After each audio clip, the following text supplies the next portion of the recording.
Eh, usted sabe, Vladi. More, quedamos en la sesión 3. ¿Por qué fue escrita la Torá oral? Ah, ok. Déjame ver, lo tengo por aquí. Material. Míralo aquí. Entonces, ¿qué estamos estudiando aquí?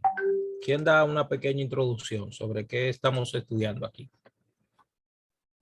Vamos a ver.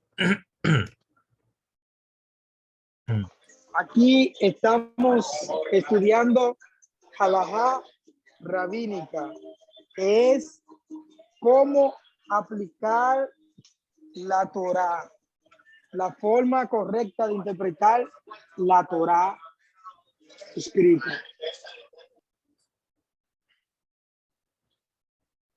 Fíjense bien. Es interesante saber esto por la razón de que yo escuché de un rabino muy famoso, una historia de una persona que quería estudiar, ¿todos me escuchan? ¿No hay problema? ¿Todos me oyen? Nítido, lo escucho yo. Sí, yo también lo escucho bien. Ok. Una persona que quiso estudiar algunas culturas, entre ellas la cultura de unos hindúes de un país. Y ustedes saben que cuando uno se dedica al estudio de una cultura, si uno no piensa como piensan la gente que pertenece a esa cultura, difícilmente uno pueda llegar a la sustancia, difícilmente uno pueda llegar como a entenderlo de una manera, de la manera objetiva, sin un prejuicio. Porque si la persona viene a estudiar eso con prejuicio, ¿usted cree que pueda aprenderlo? Cuando una gente viene a estudiar algo ya prejuiciado.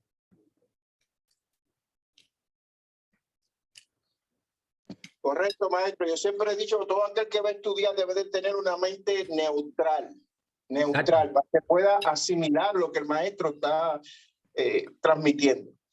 Totalmente. Se da el caso de que esa persona, cuando se acercó a este grupo hindú, que vivían en una civilización a nivel de práctica, a nivel de civilización, en una civilización, vamos a decir, de hace 500, 600, 700 años atrás. ¿Entiendes? Gente sin tecnología, etcétera. Y se da el caso que él, teniendo el conocimiento de que si tú no piensas como ellos, tú no puedes entenderlo. Pues el tipo intentó hacerlo así. Él intentó hacerlo. ¿Y saben qué pasó? Que el tipo se vistió como un indígena.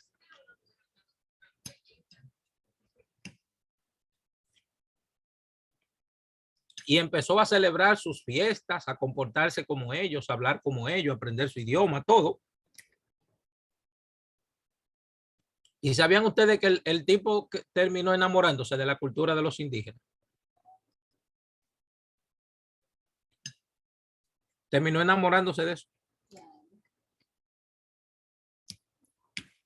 De tanto que se sintió identificado.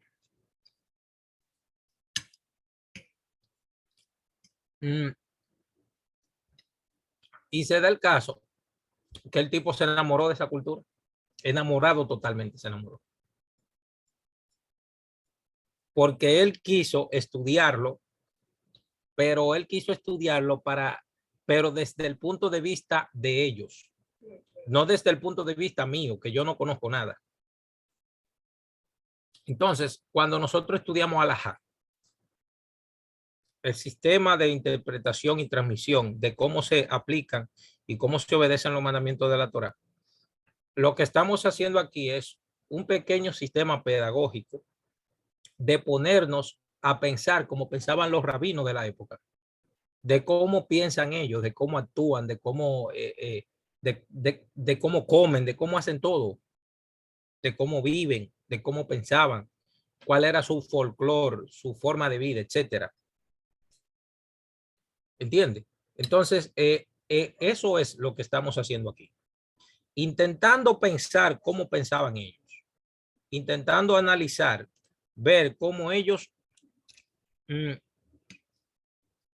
la Biblia, cómo la analizan, cómo la piensan, cómo la sobrellevan. Y eso es lo que intentamos aquí. Entonces, a veces cuando yo doy alguna materia en la universidad, por ejemplo, los otros días me pusieron a darle a un grupo de licenciatura en cultura hebrea 2 materias que se llaman Parashá 1 y Parashá 2. Entonces, cuando entro a la introducción de la clase, les digo, miren, lo que yo voy a hablar aquí no es algo que yo lo aprendí en un libro, lo leí, me lo aprendí bien y vengo a enseñárselos a ustedes. O que vino alguien y me lo explicó. No, no, no. Lo que yo le vengo a enseñar a ustedes aquí es que yo lo hago todas las semanas y que yo tengo muchísimos años haciendo. ¿Entiendes? No fue que me lo dijeron, no fue que lo leí en un libro, no, es que es lo que yo vivo. ¿Entiendes? Es lo que yo vivo. Entonces, de eso se trata, de uno ser lo más objetivo posible. Y el que enseña en ámbitos académicos tiene que ser imparcial. No va a aplastarle la fe a nadie para ensaltar otro tampoco. Nada que ver. ¿Entiendes? Entonces, eso es lo que intentamos hacer aquí. Parte de lo que intentamos hacer aquí. Bien, fíjense qué tenemos aquí. Aquí dice, ¿por qué fue escrita la Torá oral? José, léase el primer párrafo, por favor.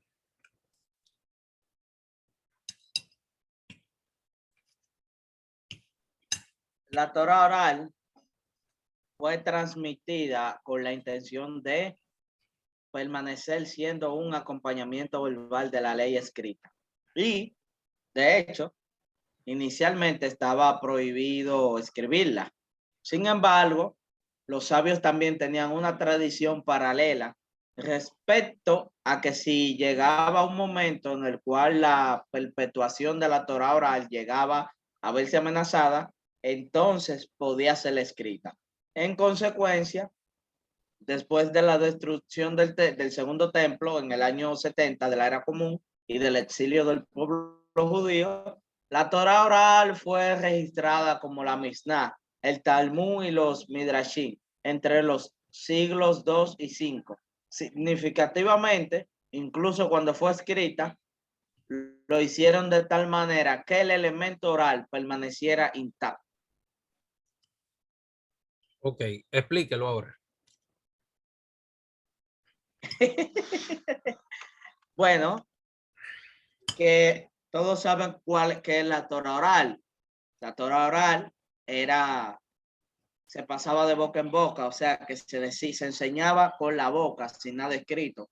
Los sabios tenían la información aquí en la cabeza, entonces ellos tenían prohibido escribirla. Por eso la Torá oral permaneció tantos años y tiempo así, de forma verbal. Pero, como dice aquí el texto que nos explica, que de la única forma que iba a ser escrita era si se veía amenazada la Torá oral. Entonces, luego, la Torá oral, cuando se escribe, fue registrada en la Misná, el Talmud y los Midrashim, como dice aquí en el siglo 2 y 5. Y aunque escribieron la Torá, o sea, aunque la Torá oral se pasó a escrita, ellos mantuvieron intacta la Torá oral, porque la Torá oral era lo que nos daba entonces las especificaciones de cómo hacer varias cosas y de cómo estudiar la misma, porque cada una depende de la otra. Bien, excelente. Fíjense, ¿qué tenemos por aquí? Muy buena explicación, José. Fíjense que tenemos aquí. La Torá oral fue transmitida con la intención de permanecer siendo un acompañamiento verbal de la ley escrita. Y de hecho, inicialmente estaba prohibida escribirla. Ahora, la razón es, ¿por qué está dispuesto, o sea, por qué estaba prohibido escribirla? Lo voy a leer en la primera Mishnah del Pirkei Avot. Voy a leerlo.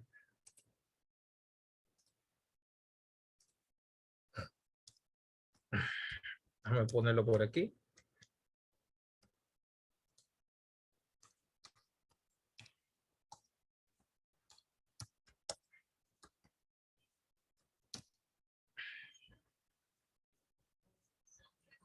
Ok, déjame ver, está por aquí.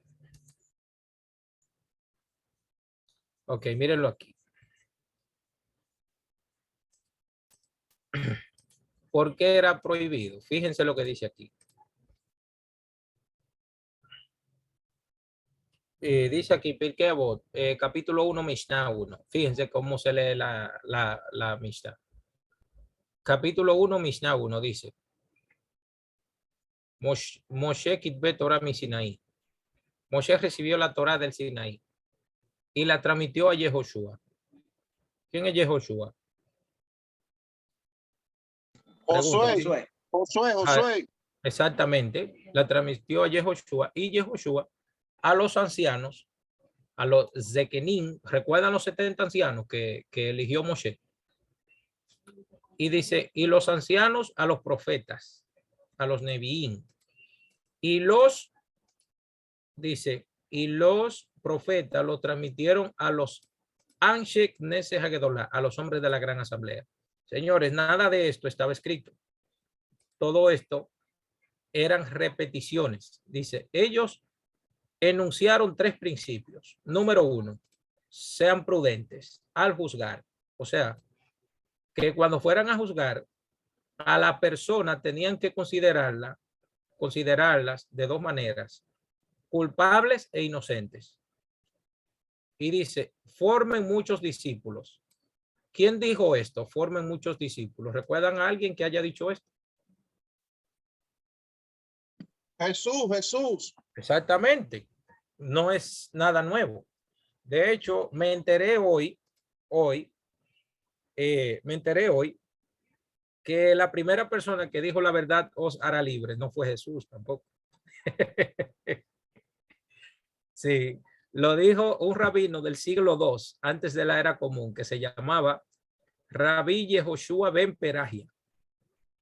Él fue el primero, el que dijo, la verdad os hará libres.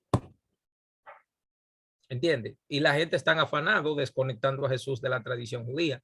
No sé por qué se afanan en eso. Yo quisiera saber por qué levantan un monumento alrededor de un judío como Jesús de Nazaret, un judío sionista. ¿Sabían ustedes que Jesús era un judío sionista? Un judío tipo el Rambam, no Maimónides, sino Nachmanides, que es el rabino que defiende a Israel por excelencia. Interesante es. Entonces, fíjense lo que dice esta Mishnah aquí. Dice, formen muchos discípulos y hagan una valla que salvaguarde a la Torá. Ahora, voy a mostrar qué es una valla que salvaguarde la Torá. Déjenme mostrarle lo que es eso ahora mismo, que lo tengo también por aquí. Pastor Tapia, busque Deuteronomio capítulo 6, versículo 5, por favor. Maestro, si me perdona, estoy preparándome la comida que voy a trabajar. Le pido que me perdone. Ok. Ok, en ese caso vamos a poner a Vladi. Un minuto. Voy, More, Deuteronomio 6. Sí. De varios 6. ¿6 qué? 6:5. Ok, dice así. Y amarás a Hashem, tu Dios de todo tu corazón y de toda tu alma y con todas tus fuerzas. Ajá.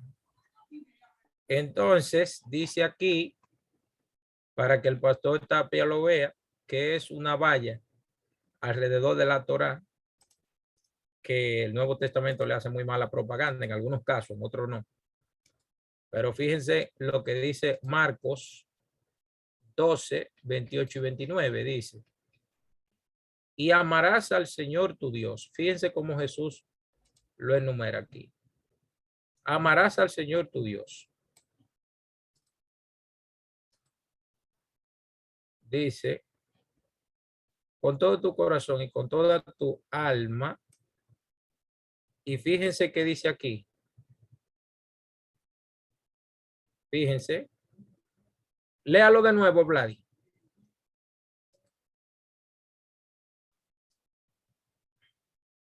¿Sí? Allá voy. Vladi. Sí, Sí, te escucho, More. sí, dele. Por favor, consígueme algo de verdad. Dice así, y amarás a Hashem, tu Dios, con todo tu corazón y de toda tu alma y con todas tus fuerzas. Ajá. No menciona la palabra mente. Sin embargo, Pastor Tapia, como usted se fijará, Jesús agregó esta palabra, dice, y amarás al Señor tu Dios con todo tu corazón y con toda tu alma y con toda tu mente y con todas tus fuerzas. Léalo, Vladi, otra vez. Dice así, y amarás a Jehová, tu Dios, de todo tu corazón y de toda tu alma y con todas tus fuerzas. Se da cuenta, Pastor Tapia, que la palabra mente no está. Correcto. Sí, y entonces fíjese cómo Jesús la agregó aquí. Eso se llama, en hebreo, takaná, se llama eso. Eso se llama radicalizar la Torah más de lo que la Torah exige. Eso Jesús, es un cerco, ¿no? ajá, un cerco a la Torah, exactamente. ¿Usted se había dado cuenta de eso anteriormente? No me había dado cuenta, pero sí reconozco cuando se implementa o cuando se dice el cerco a la Torá. Exactamente, eso lo hizo Jesús aquí. Ahora la razón es por qué Jesús hizo eso. ¿Por qué lo hizo? ¿Le está agregando Jesús a la Torá? ¿La está dañando o la está elevando? ¿Qué está haciendo? Para mí la está elevando. Exactamente. Eso es lo que está haciendo Jesús. Ahora, los antisemitas dicen que si es otro rabino que lo hace, que está mal, pero si es Jesús, no. Y yo creo que eso no hace justicia. Yo creo simplemente que eso no hace justicia. Y esto, lejos de dañar la figura de Jesús, eleva la figura de Jesús. ¿Por qué? ¿Por qué? Porque Porque era un rabino. esto lo que hace es elevar la figura del rabino, no denigrar la figura del rabino. ¿Entienden la idea? Eso es lo que hace. Eso se llama una valla a la Torá. ¿Por qué? Porque la Torá no agrega la palabra mente. Y eso lo hacían todos los rabinos en aquella época. Y eso lo hacían todos los rabinos, hacían eso.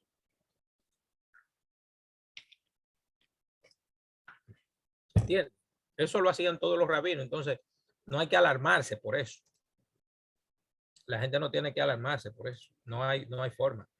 No, o sea, no hay por qué alarmarse. Entonces, volvemos al tema.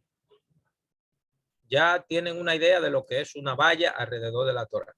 Entonces, y también cuál es el asunto con que fue transmitida. Dice, sin embargo, los sabios también tenían una tradición paralela respecto a que si llegaba un momento en el cual la perpetuación de la Torá oral llegaba a verse amenazada, entonces debía ser escrita. Pero ustedes no se saben el problema que creó eso. Eso creó un problema gravísimo. ¿Por qué eso creó un problema gravísimo?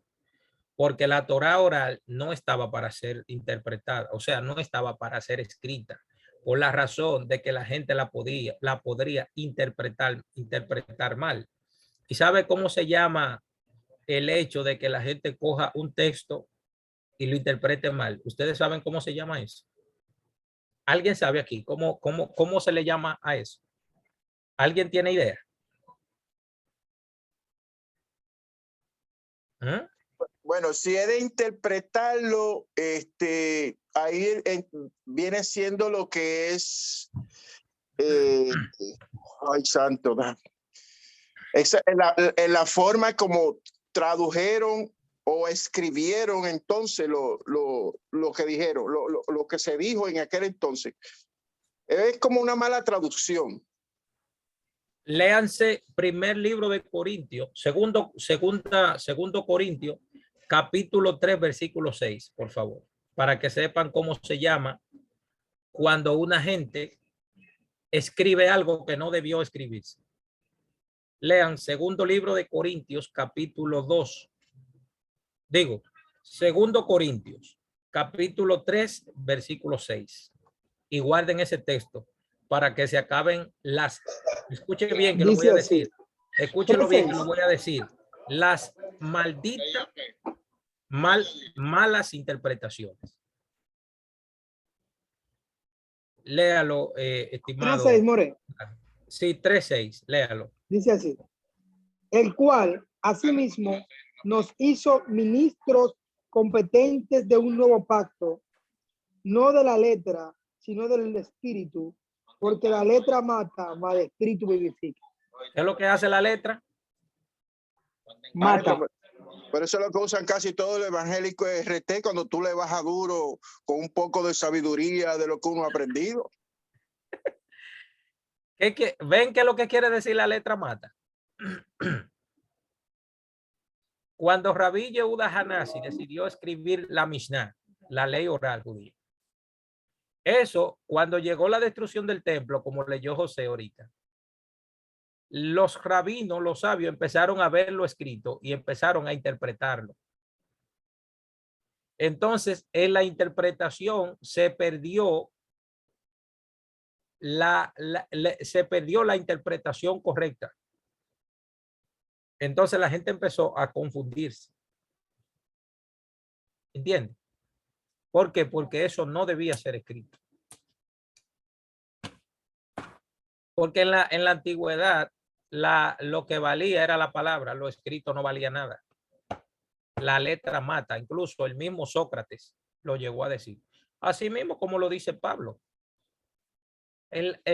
Sócrates también lo dijo eso. Que la letra mata, que el verdadero conocimiento estaba aquí, vea, en la mente. El verdadero razonamiento está aquí en la mente. Maestro, ¿puede entonces a darle un poco más de lucidación relacionado a ese texto? O sea, para tener una idea más clara de lo que usted está hablando. Sí, porque antes, fíjese bien, hermano Tapia, antes lo que valía era la palabra de la gente. Lo escrito no valía nada.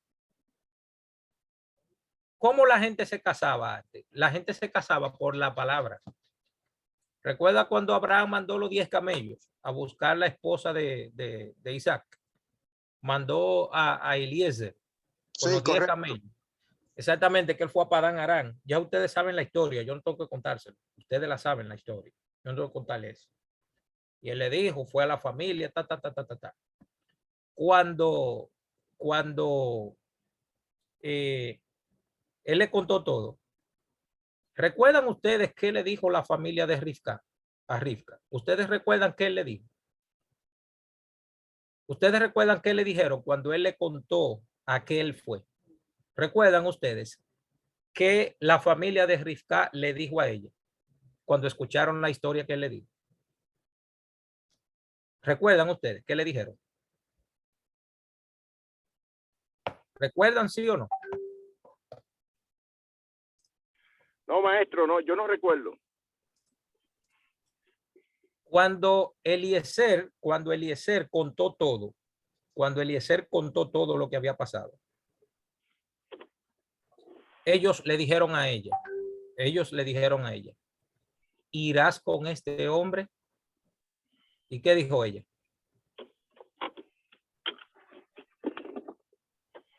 Ella dijo, sí, iré. En ese momento, escúcheme bien, en ese momento, esa mujer quedó esposa de Isaac. En el momento que ella dijo, sí, iré. Porque anteriormente, señores, lo que valía era la palabra. Y todo, y fíjense que la Torá dice por donde quiera.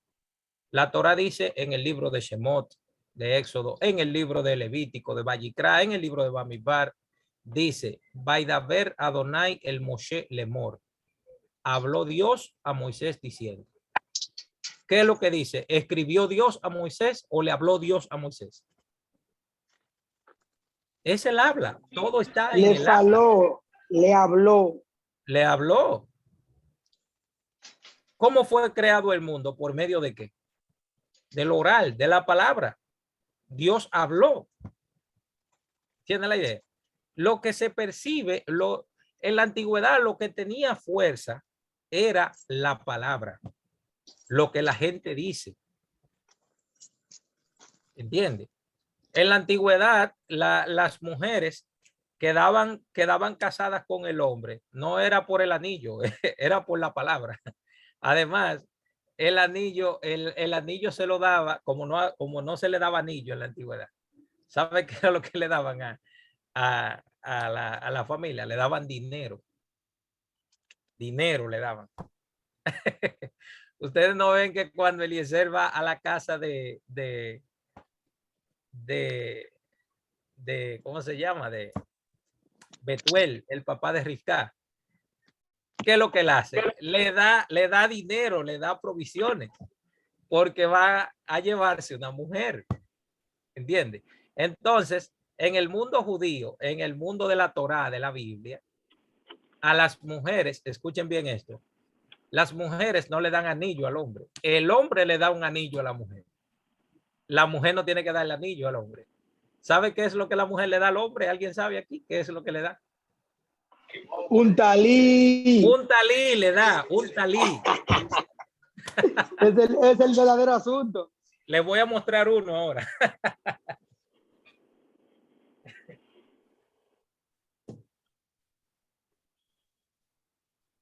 Señores, esto es lo que la mujer le regala al hombre. Un talí, un manto de oración. Como este que tengo aquí, mire. La mujer le regala esto. ¿Sabe por qué? Porque la mujer representa la casa del hombre. La mujer es una casa donde solamente su marido puede entrar. ¿Entiende? La mujer representa la casa. Entonces, la mujer le regala al hombre, en el día de su boda, le regala un talit. El hombre se pone su talit. ¿Por qué? Porque dice en el texto de el Sefer Mishle, dice, el libro de Proverbios dice, la mujer sabia edifica su casa. Entonces ya la mujer por aquí, por medio de esto que representa la casa, ya empezó a edificarla, porque le dio un talit a su esposo. ¿Entienden eso? Entonces todo esto quedaba consagrado por medio de la palabra. ¿Entienden? Todo esto.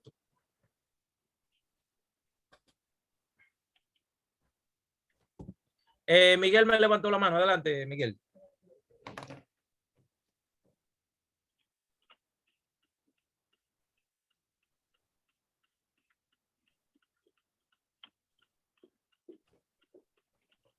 Sí, Miguel. Sí. Profesor. Sí, adelante. Yo tengo un rato que la mando a levantar y usted me aburre precisamente cuando yo tengo la boca llena. Mire, profesor. Sí, adelante. Es bueno aclarar la connotación también en el pensamiento hebreo que tenía Sí. el que un hombre llevara dote en términos económicos a la familia o en este caso al padre, porque esto, como las mujeres cuando se divorciaban o cuando no tenían prole, o sea, hijos, no tenían derecho absolutamente a nada. Esa dote era como una especie, como una garantía económica en primer lugar. Y en segundo lugar era también como una retribución a la inversión que el padre había hecho en esa joven, y también porque esa joven representaba un activo en esa familia.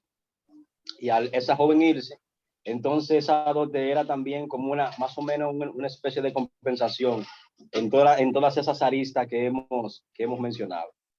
¿Es correcto? Totalmente. Totalmente. Entonces, Y ahora, espérese. Entonces, en el caso mío, que tengo 2 hijas, que he invertido mucho dinero en la formación de ellas, ¿yo puedo aplicar esa ley ahora? No, porque tú no tienes esa cultura. Nosotros vivimos otra cultura. Dios se mueve con nosotros dependiendo de nuestra cultura. Te habla también dependiendo de tu cultura. Y yo sé, es el chame. lo que pasa es que la cultura judía antigua, cuando la pareja se iban a casar, mayormente la boda la pagaba era el padre ponía más que el padre de la joven, no del hombre, no, el padre de la joven era el que ponía el mazo. El mazo de dinero lo ponía el hombre, ¿entiendes? Bienvenido a Fabián, que está con nosotros aquí estudiando. Bienvenido, Fabián.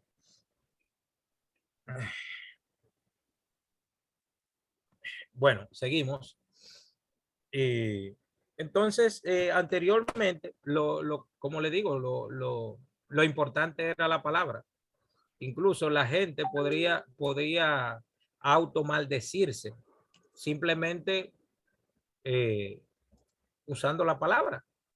Incluso, si ustedes se leen, por ejemplo, ustedes conocen cuál fue el rey que se levantó en Israel, que fue consagrado para eliminar a todos los profetas de Baal. ¿Recuerdan ustedes eso? Del reino del norte. Josía. No. Ese es del reino del sur.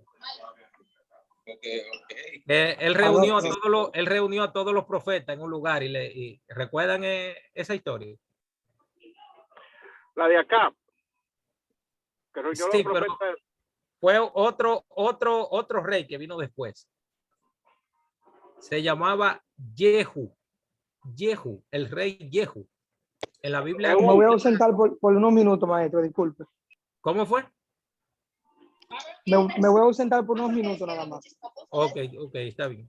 Bien, entonces, el rey Jehu, o en la Biblia cristiana aparece como Jehú, el rey Jehú.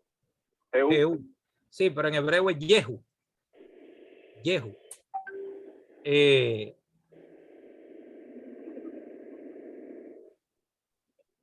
Ok. Bien. Él reunió a todos los profetas de Baal en un lugar. Y escuchen la palabra que dijo. Pero él dijo eso, fue en broma. Él lo dijo en broma, pero después resultó cierto. Él lo dijo en broma. Él dijo, Acab adoró a Baal poco. Yo lo adoraré mucho. Y lo dijo en chercha. Dice, Acab adoró a Baal poco. Yo lo alabaré mucho. Para él reunir a todos los profetas de Baal en el lugar. Y ahí como una trampa. Se ve como una trampa. Sí, una trampa. Pero fíjese bien que él dijo que Acab lo adoró poco, pero que él lo iba a adorar mucho. Señores, eso fue una espada de doble filo. El tipo terminó sus días adorando a Baal. El tipo se consagró automáticamente.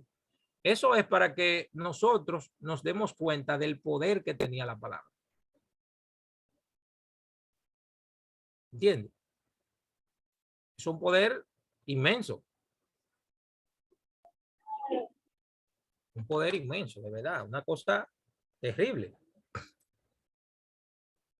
Bien, seguimos. Entonces, tenemos por aquí. Dice, en consecuencia, después de la destrucción del templo en el año 70 de la era común, el exilio del pueblo judío y la Torá fue registrada como la Mishnah.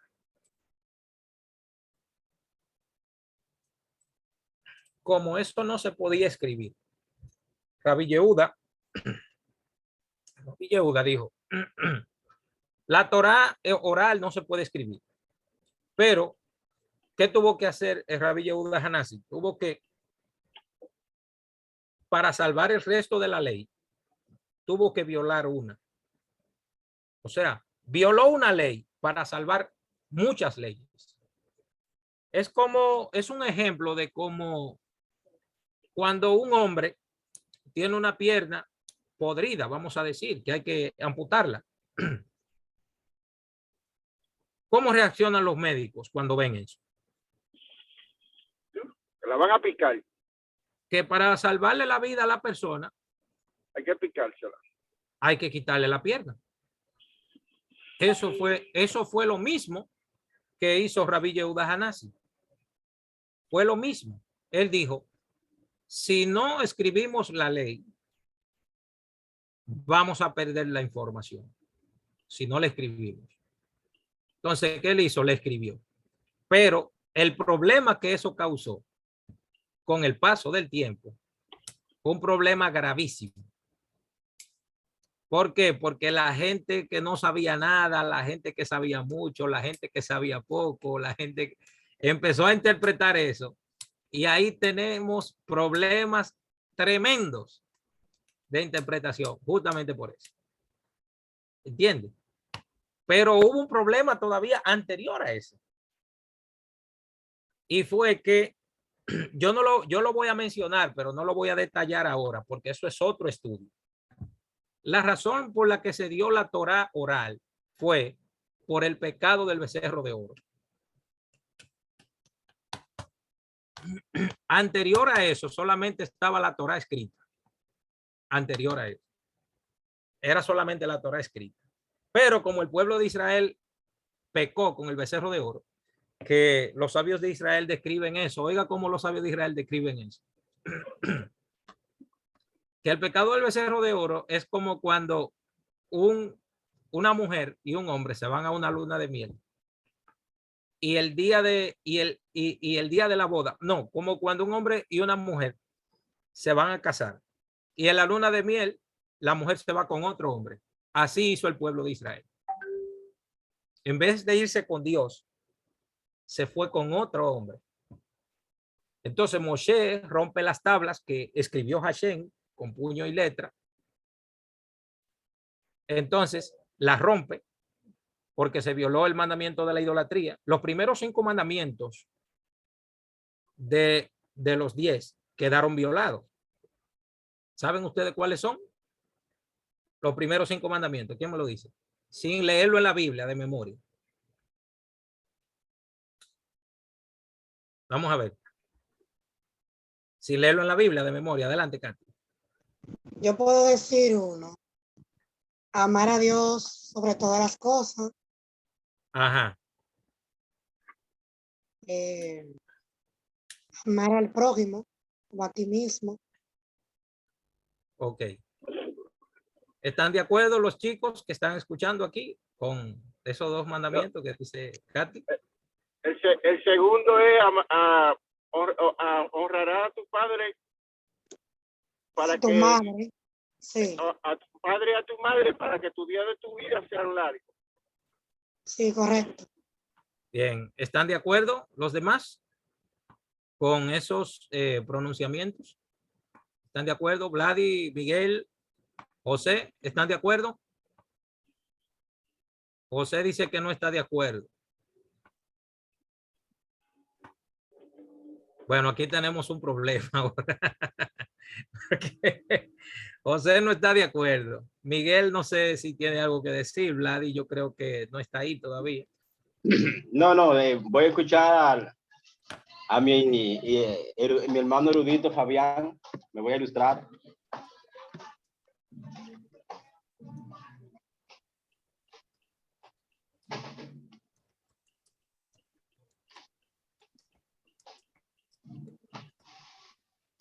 Señores, No matará, adulterará, no fornicará. Pero en orden no, realmente no me lo sé. Dios mío, me está escribiendo un rabino ahora, pero ya le pedí perdón para hablarle ahorita. Sí, sí, porque Póngale, aunque sea. me lo presentaron hoy, fue un amigo mío que está en Colombia. Sí. Bien, imagínese un rabino escribiéndome a mí a esta hora. Eso es un honor demasiado grande. Un maestro de Torah escribiéndome a esta hora. Bueno, chicos, miren, el primer mandamiento dice, Ani Hashem Eloheja, yo soy el Señor tu Dios.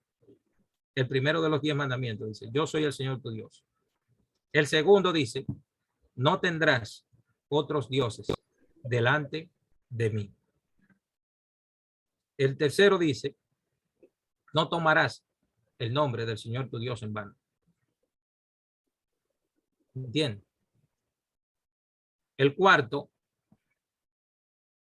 Shamor Etzahor et Shabbat. Observa el día de Shabbat. Y el quinto dice, honra a tu padre y a tu madre. Esos 5 mandamientos quedaron violados cuando el pueblo de Israel hizo el becerro de oro. ¿Entiendes? Sí, José lo compartió aquí, los 10 mandamientos, en el chat, para los que quieran verlo.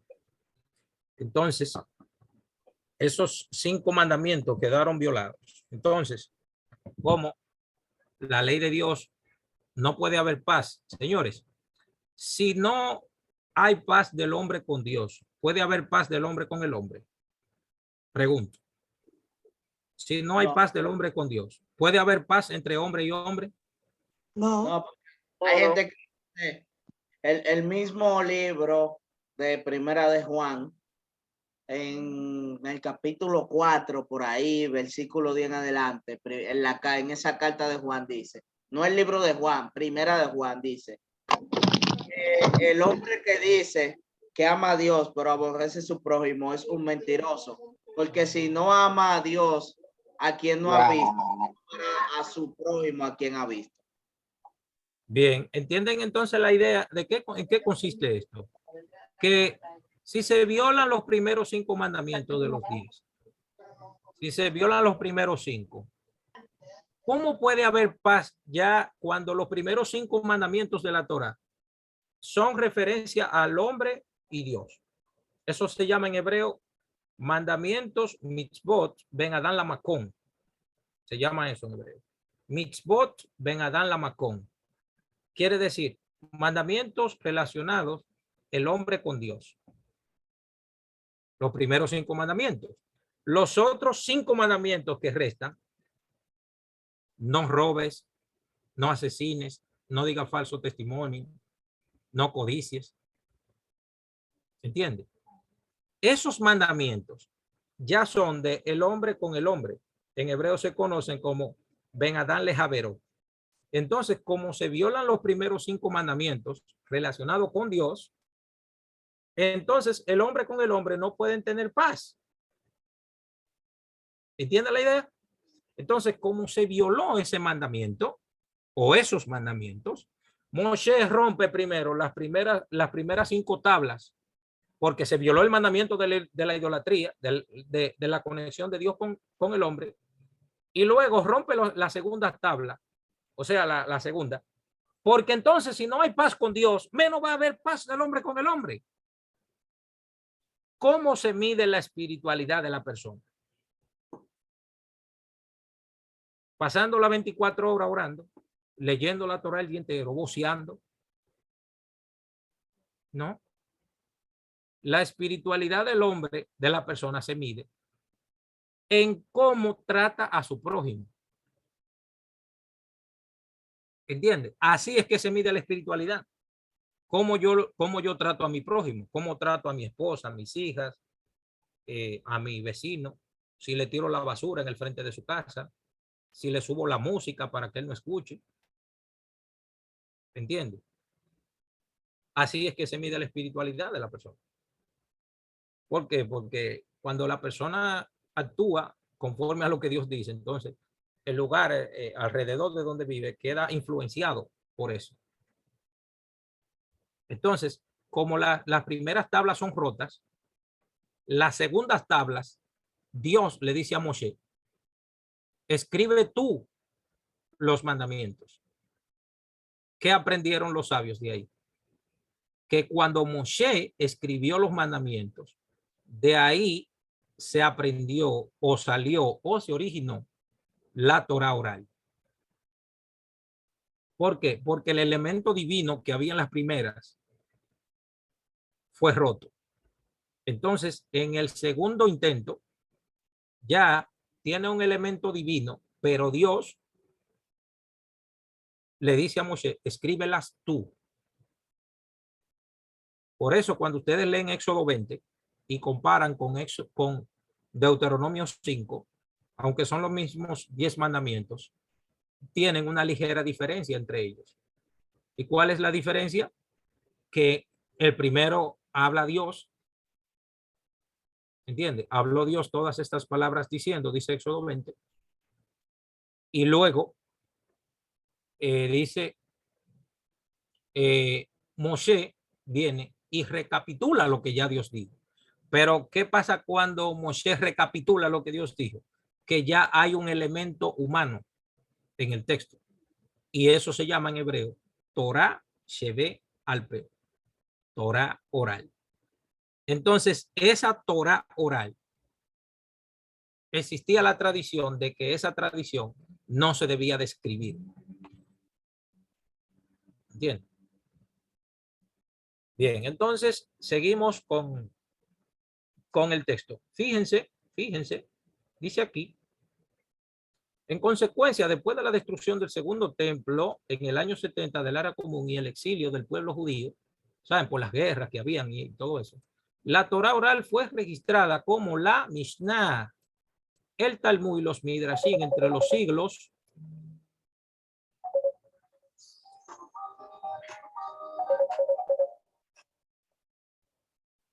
brother, yo estoy dando una clase ahora, si tú quieres hablar ahorita.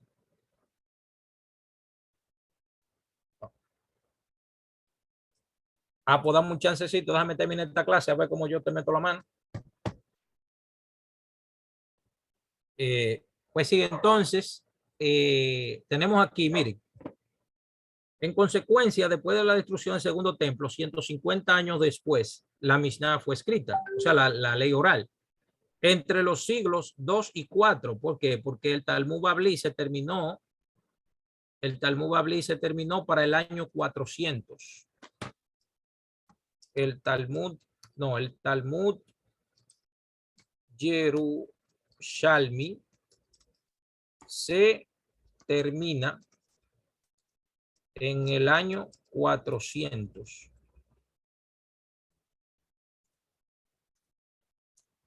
En el año 400, que es el siglo V, aproximadamente inicio del siglo V.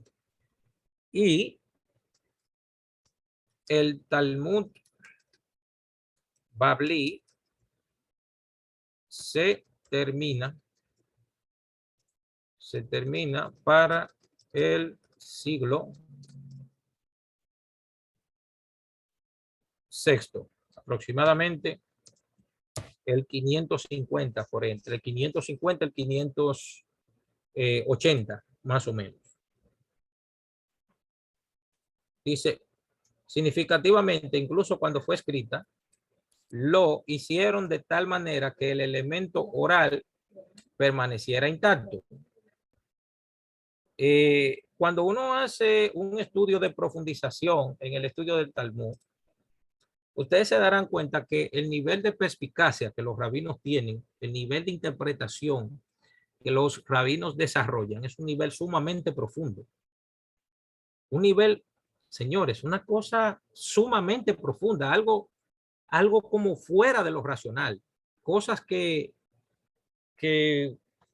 Óigame, una cosa que uno se pone a estudiar eso y usted dice, pero, ¿de dónde sacan esta gente tanta información sin tener computadora? Esa gente no tenía computadora y tenían un nivel de iluminación en el estudio de la Torá que uno se queda sin aire cuando uno estudia eso. Una cosa impresionante. Una cosa impresionante. Fíjense, en la parte A de este texto tenemos la prohibición general de escribir la Torá oral. Vayan a leer a Éxodo capítulo 34, versículo 27, por favor.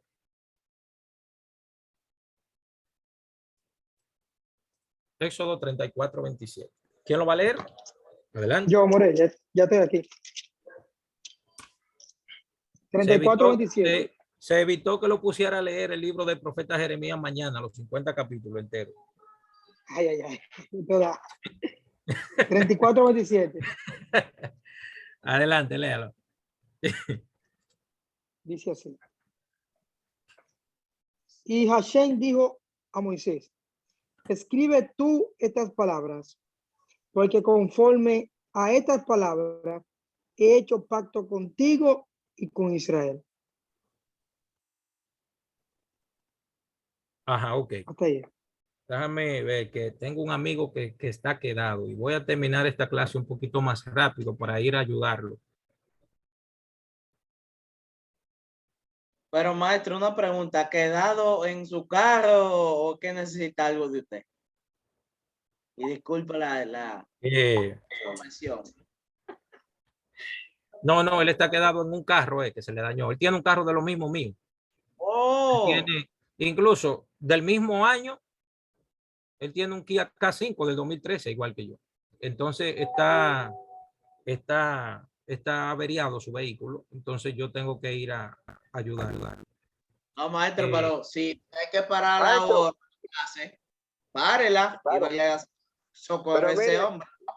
Maestro, necesito por favor que me explique un poco mejor. Yo sé que me dio unos detalles, pero cuando dice la letra mata, el espíritu vivifica. ¿A qué se refirió Pablo cuando habló de eso? Pero está bien, ahora no, porque tienen que ayudar al hermano. Pero sí. me lo tira por mensaje de voz, por favor. Sí. Vamos a comentarlo. Pues sí, fíjense, el texto dice aquí, la prohibición general de escribir la Torá oral. La Torá debe ser escrita, la Torá debe ser escrita o transmitida de boca a boca. Fíjense, el Eterno le dijo a Moshe, el Eterno le dice a Moshe, escribe para ti estas palabras, pues conforme a estas palabras, literalmente, señores, cuando dice estas palabras, literalmente, a través de la palabra de la boca, yo he hecho un pacto contigo y con Israel. Fíjense que el texto le dice, escribe para ti. Es un código. Lo que le está diciendo. Señores, cuando los rabinos ven esto, no lo dejan pasar tan suave así como nosotros. No se queda tan suave. Los rabinos analizan, ven acá, ¿por qué tiene que decir para ti si se supone que todo lo que Hashem le está diciendo a Moshe es para el pueblo? Y le dice, a Moshe le dice, para ti. ¿Se han puesto a analizar? ¿Cómo es posible que Hashem le diga eso? Es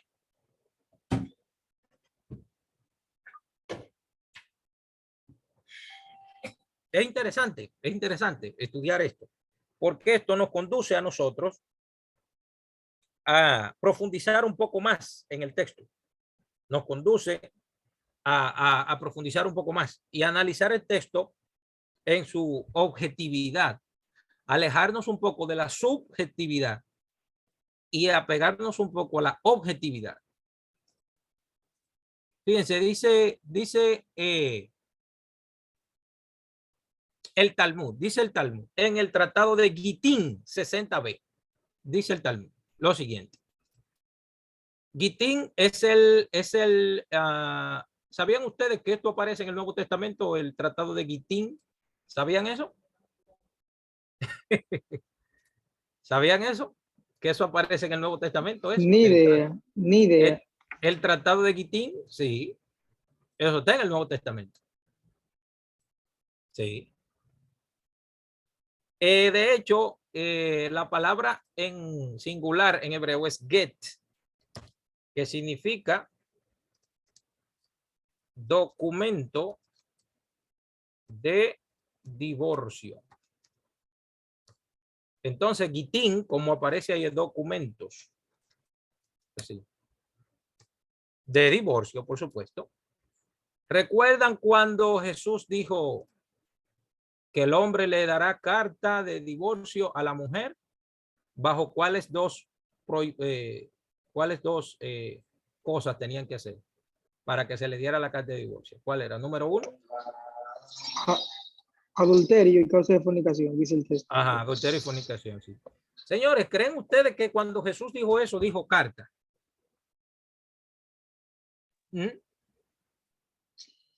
Cuando Jesús dijo eso, lo dijo en español así, carta. No, nunca, pero nunca. ¿Eh? No. Por ejemplo, el tema que tocó Miguel ahorita, cuando dijo que la dote que se le daba a la familia era como una, ¿cómo que se dice esto? Como una especie como de salvación para que las mujeres no quedaran sin nada. Pero se me ha ido la palabra, la dote, como... Una garantía económica, profesor. La garantía económica, exactamente, sí. En el siglo III, antes de la era común, había una reina en Israel que se llamaba, escuche bien, ¿cómo se llamaba? Shlom Bat Zion. ¿La han oído mencionar a esa reina? Lo voy a escribir aquí. No. La reina se llamaba así. En la época de los macabeos se llamaba así. Así.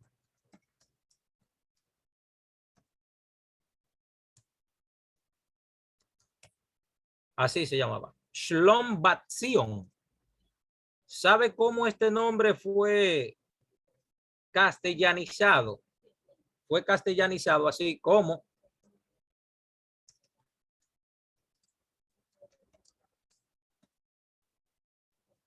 la IA esa, ¿la han oído mencionar?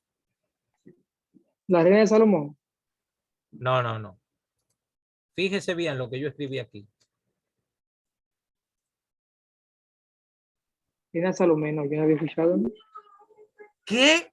No, no, yo no puedo creerlo. Ustedes no sabían que Israel tenía una reina en el siglo III que se llamaba la reina Salomé. ¿De verdad? ¿No lo sabían? Pero profesor, esa fue la que No, le hizo more. Esa fue la que duró bien poco reinando, sí, es cierto. Creo que sí, Sí, yo lo he sí. escuchado. Sí, yo lo sé. La habían escuchado, ¿verdad? Ella era hermana de un rabino que se llamaba Shimon Ben Shetach, se llamaba su hermano, que era el rabino principal de aquella época. Se llamaba Shimon Ben Shetach. En esa época de la reina Shlom Bat Zion, que en el Nuevo Testamento aparece también la palabra, no la reina, pero aparece el nombre de Salomé. Le voy a decir el versículo ahora mismo. Está en el libro en el Evangelio según San Lucas. Sí. Pero si van a Lucas capítulo 19, versículo 42. Déjame ver. No, en Marcos 16, 1 y en Marcos 15, 40 también aparece.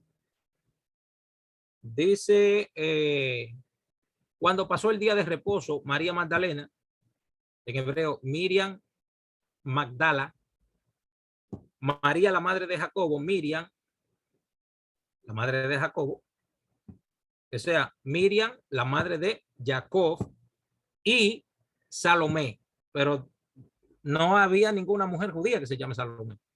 se llamaba Shlom Bat Zion. Ese es el nombre. En esa época de esa reina, para darle un dato adicional a lo que dijo Miguel ahorita sobre la garantía económica, se escribió el documento que se llamaba Gitin o Get, perdón, la palabra Get, que es la que mencionó Jesús cuando dijo que a la mujer se le dé carta, Get de divorcio por fornicación o adulterio. Entonces, hay un tratado en el Talmud que se llama Gitin, que quiere decir documentos de divorcio. ¿Entiendes? Hay gente que cree que el divorcio está prohibido en las escrituras, pero es un error. El divorcio no está prohibido. ¿Entiendes? El divorcio no está prohibido.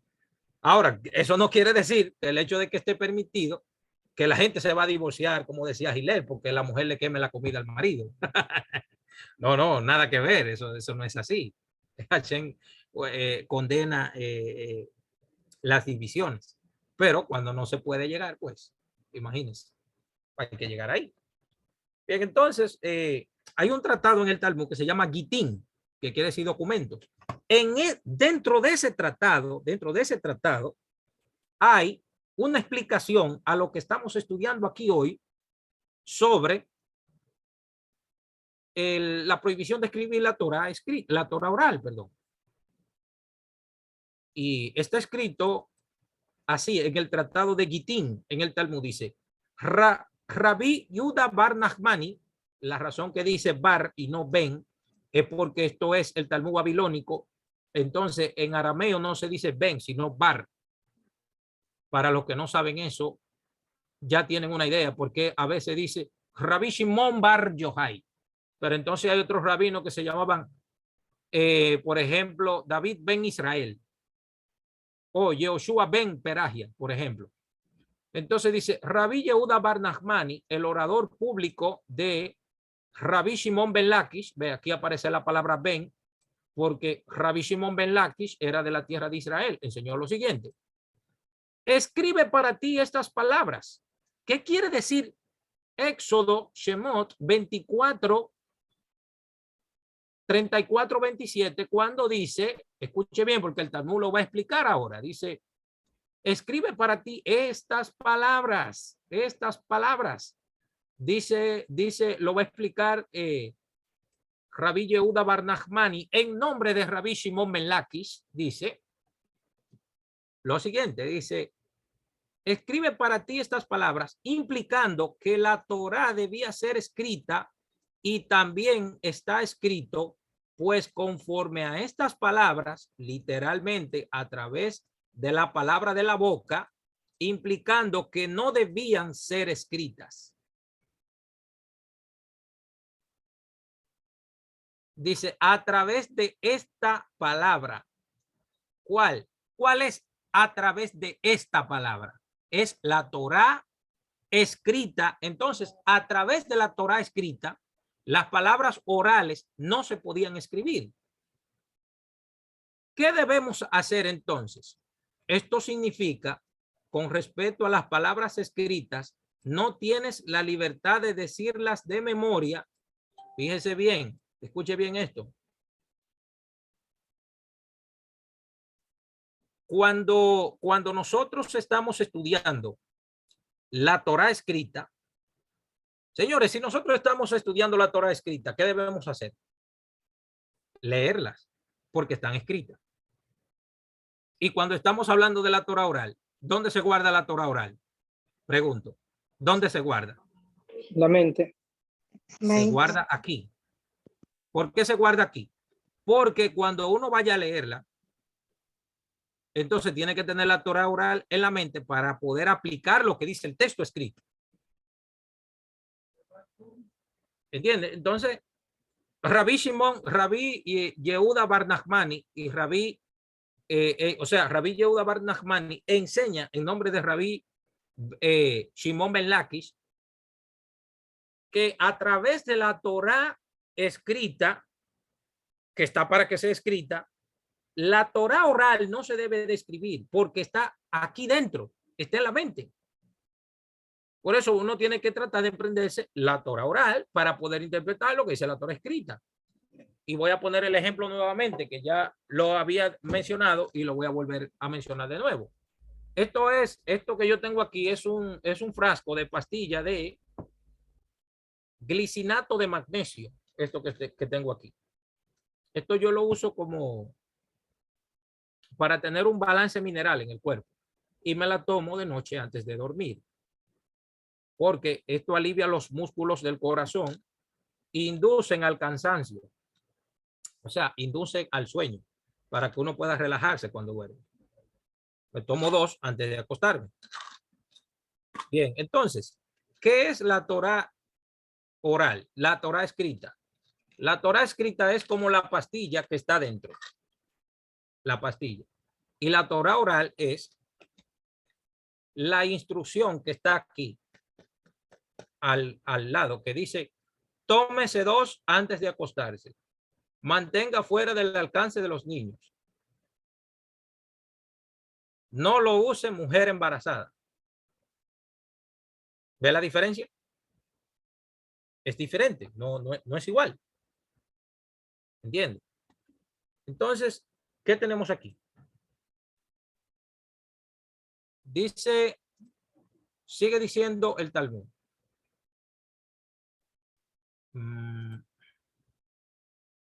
Sigue diciendo el Talmud. ¿Qué debemos hacer entonces? Esto significa que con respecto a las palabras escritas, no tienes la libertad de decirlas de memoria, y con respecto a las palabras transmitidas oralmente, no tienes permiso de decirlas por escrito. Así lo interpretaron, no yo, lo interpretó Rabí Yehuda bar Nachmani en nombre de Rabí Shimon ben Lakish. ¿Entiendes? No lo interpreté yo, lo interpretaron ellos, los amoraín de Babel. Yo no tengo nada que ver con eso. Ellos lo interpretaron así. ¿Entiendes? Y tiene sentido, obviamente, a la hora de que ellos deciden de alguna manera implantar esta enseñanza. Y dice, un tanaíta de la escuela de Rabí Ismael enseñó, está escrito, escribe estas palabras.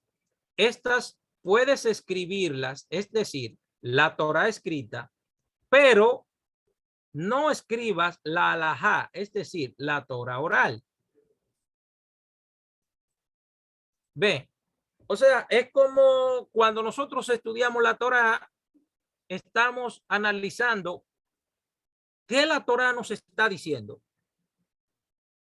pero a la vez analizar qué no nos está diciendo la Torah.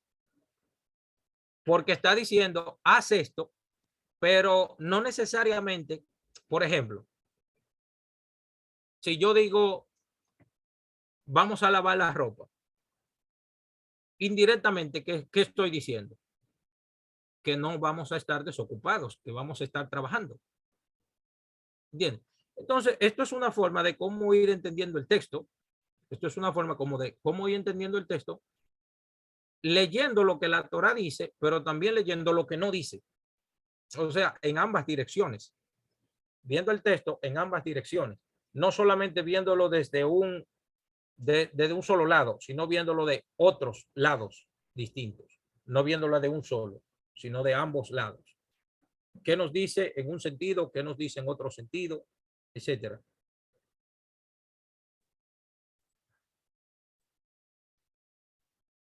Déjame ver la hora.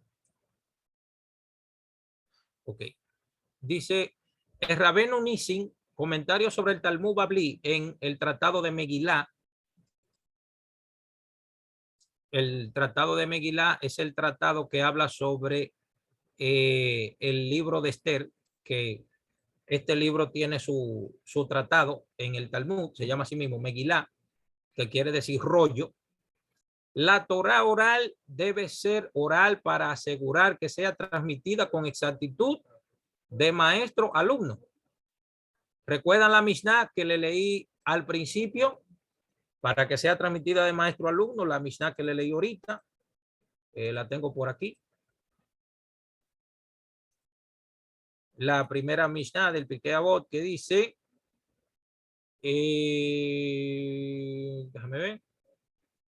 Dice, Moshe recibió la Torá del monte Sinai y la transmitió a Josué, y Josué a los ancianos, y los ancianos los profetas, y los profetas la transmitieron a los hombres de la gran asamblea.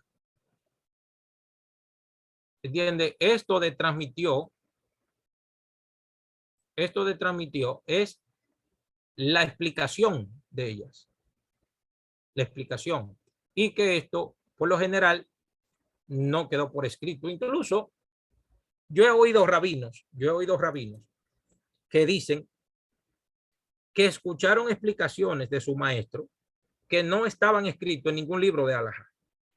O sea, no estuvieron escritas ni en el Shulchan Aruch, ni en la Mishnah Brurá, ni estaba escrito en el Rambam, en los 1000 capítulos del Mishnah Torah del Rambam. No estuvieron escritos en los escritos de Ibn Crescas, ni estuvieron en las Teshuvot de Rabí Abraham Zacuto, tampoco estaban en el Bet Yosef, en el Kiseh Mishneh de Rabí Yosef Karo. Estoy mencionando nombres de libros que son libros de alajá, de interpretación de la Torah, y que por ninguno de esos escritos se encontró nada de algunas explicaciones que dieron algunos sabios. Por ejemplo, un ejemplo bastante simple, tenemos por aquí que, por ejemplo, lo siguiente. Fíjense de esto, por ejemplo. Estos son los tefilín, que son una herramienta que los judíos utilizan para orar por la mañana. Se la ponen aquí en la frente, como se ve aquí, miren. Aquí, y se lo ponen en las manos. Aquí. Bien, cuando nosotros leemos, por ejemplo, el libro de Marcos, capítulo 12. Déjame ver.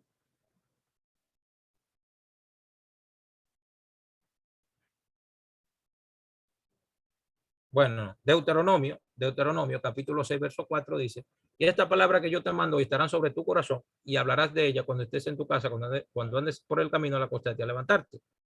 Y la pondrás como frontal entre tus ojos y como una señal sobre tu mano. El Talmud lo interpreta eso como los tefilín que le puse. Los judíos se lo ponen aquí, se la ponen en la mano. Eso se heredó por tradición. Esa ley se llama, en la tradición judía se llama Halajale Moshe Misinai, se llama Halajale Moshe Misinai. Entonces, a José le gusta mucho esa canción, Halajale Moshe Misinai, una canción que hay en YouTube, que a José le gusta, sí, se llama Halajale Moshe Misinai, exactamente. Sin embargo, fíjense que el color del tefilín es negro.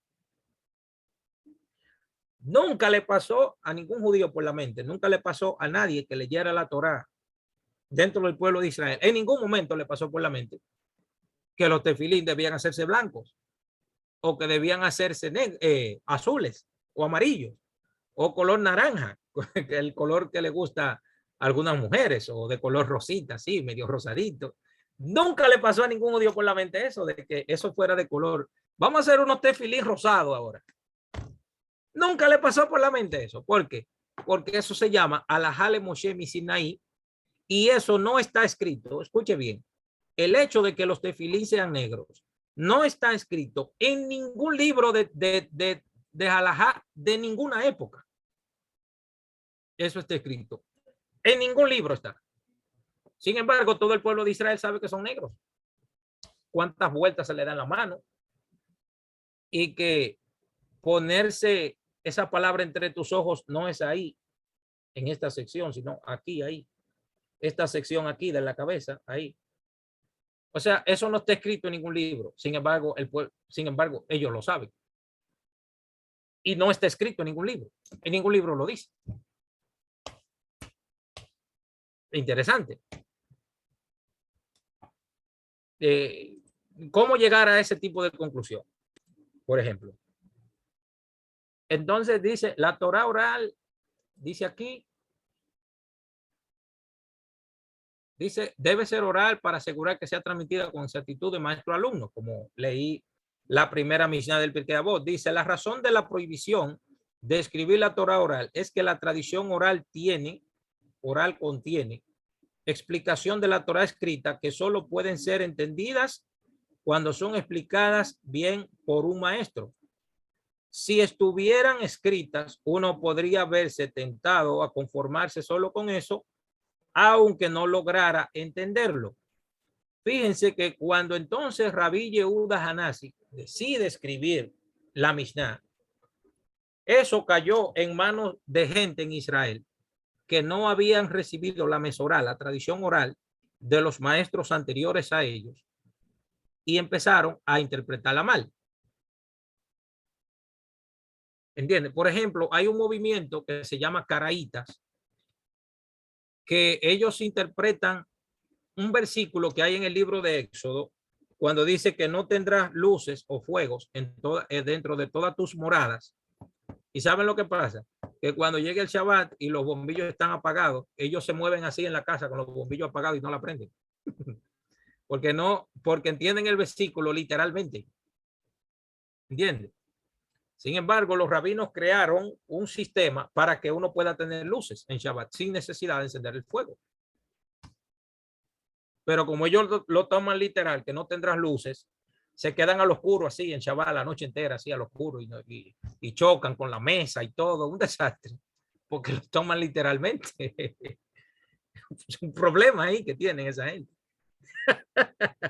Un problema gravísimo que tienen.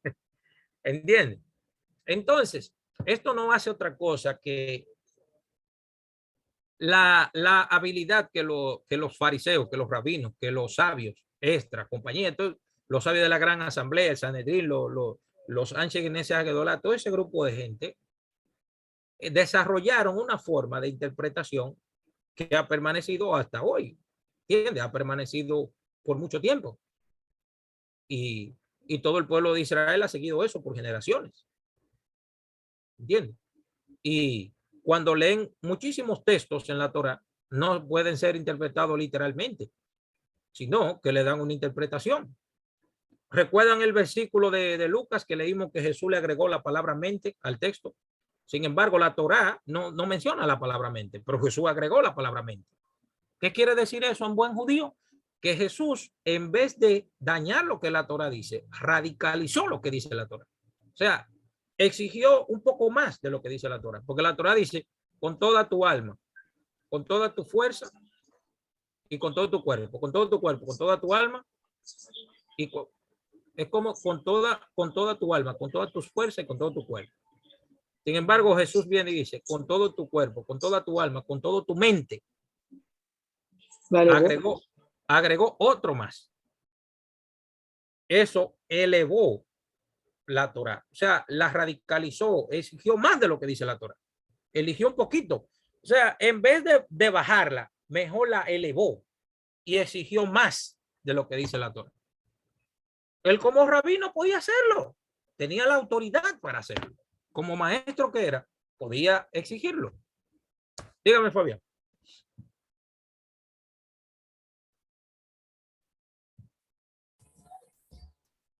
No, tranquilo, ¿qué pasa? Mi hermano ahí, tranquilo. Chacho, aquí en la Yagüita Pastor, que viene a traer el chamaquito, muchacho, usted le da la vuelta, y cuando te da la vuelta, y hizo así mismo, se rayó del sable, ¡pum! Y explotó. Sí, me levantó la mano. ¿Me escucha, maestro? Adelante, Fabián. No, solamente iba a dar algo con relación a esa añadidura que usted postula que Jesús añadió, lo cual está bien para establecer el principio de la radicalización de la Torah. Ahora bien, desde el contexto académico, cuando se estudia lo que tiene que ver el sistema de traducción en el sentido de los traductores de todo el texto del Nuevo Testamento, cuando se llega a ese texto con toda tu mente, con todo tu corazón, cuando este texto es leído desde la cosmovisión de los griegos, lo cual creían que la mente y el corazón eran dos cosas totalmente diferentes. Sin embargo, en el contexto hebreo, cuando se habla de mente, se habla de corazón porque se intercambian los conceptos como tal. Entonces, lo que se postula ahí, otra vertiente más, la que el maestro Jehonatán acaba de mencionar, es muy buena porque está aplicando un principio que es una realidad, lo que tiene que ver la radicalización de la Torah en la persona de Jesús. Entonces, se cree desde el contexto académico que el escritor, el traductor, al traducir desde una cosmovisión griega, colocó no solamente el corazón, sino que agregó la mente, porque en aquel entonces los griegos creen en que la mente y el corazón son dos cosas diferentes. Sí, lo que pasa es que a veces ya eso es una hilación más fino a la hora de interpretar el texto, porque uno puede decir, bueno, el autor puso eso en la boca de Jesús, ¿entiendes? Pero ya... Totalmente, así es. Ajá, pero tú sabes que ya esos son un nivel de estudio que ya se sale de este contexto. Ya cuando hablamos de papiros, hablamos ya ¿verdad? De códice sinaítico, códice vaticano, hablamos del palimpsesto Efraimi, hablamos, por ejemplo, de los manuscritos como P75, P66, P55, que son manuscritos que tienen todo el Nuevo Testamento y a veces tienen diferencias, ¿verdad? Esto yo lo estoy explicando en un sentido simple, ¿entiendes? Un sentido simple. Ahora, cuando vamos a consultar los manuscritos, ya tenemos que hacer ya una hilación más fina, más profunda, para ver la variación que existen en los textos, ¿entiendes? Pero tú sabes que esto no es arqueología que estamos estudiando aquí. No estamos estudiando crítica textual, no estamos estudiando crítica redaccional, que no es lo mismo.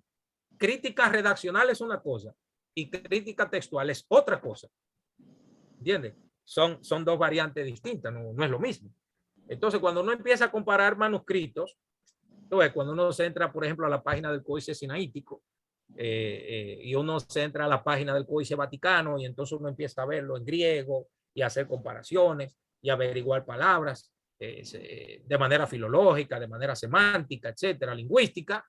Bueno, eso es para morirse. Eso es un conocimiento súper, ultra, mega profundo. ¿Entiendes? Eso ya es un estudio súper más fino. De hecho, yo di el módulo en la universidad que estoy estudiando en Estados Unidos, di el módulo del Códice Sinaítico. Solamente, señores, duramos 4 meses analizando el Códice Sinaítico. 4 meses. ¿Usted sabe lo que es dedicarle 4 meses al Códice Sinaítico? Solamente el Códice Sinaítico. Nos falta todavía el palimpsesto Efraimi, nos faltan un rumbón de manuscritos, por lo menos los más importantes. Nos faltan todavía. Y un dato interesante, por ejemplo, del Códice Sinaítico es el siguiente, que tiene, óigame, una Biblia del siglo IV, tiene 2 libros en su canon que no está en la Biblia de hoy en día. ¿Saben ustedes cuáles son? ¿Alguien sabe aquí cuáles son? Los 2 libros que tiene el Códice Sinaítico. Tiene el Pastor Hermás, un libro que se llama así, el Pastor Hermás, y hay otro que se llama la Epístola de Bernabé. Y otro dato importante, el libro de los Hechos no está después de Lucas, no, después de Juan. El libro de los Hechos está ya detrás de Segunda de Timoteo, para allá botado, lejísimo. Tiene otro, pero no sé por qué Fabián me metió para esa vaina allá, pero eso es otra cosa diferente. O sea, incluso más el montón de versículos que no tiene, y ya ustedes saben que están borrados, que palabras repetidas. Bueno, en paleografía nos enseñaron eso, y también en codicología también nos enseñaron eso. Las diferentes tintas que tienen los diferentes libros, ¿verdad? Por ejemplo, en el Antiguo Testamento, el libro de Isaías lo reescribieron por encima. ¿Entiendes? Diferentes escritores que se llaman en griego diortotes, el escriba A, el escriba B, el escriba D, el escriba C, escriba A, B, C, D, 4 escribas, corrigieron el texto, la coma juanina que aparece en primera de Juan 3:8, de que 3 son los que dan testimonio en el cielo, el agua, el verbo y el espíritu. Eso no está en el Códice Sinaítico, por cierto, eso fue agregado en el siglo XVI. Bueno, y cuando usted se mete a analizar todo eso, óigame, eso es para romperse la cabeza. Te digo la verdad, cuando yo estoy estudiando eso, me duele un poco la cabeza. Sí, me duele un poco. Chicos, yo voy a dejar la clase aquí. Por lo general, yo la termino a las 10:30, 10:40. Pero tengo que auxiliar a un amigo mío que está... Adelante. Deje el material, maestro. Maestro, deje el material para anotar dónde quedamos. ¿Cómo fue? El material.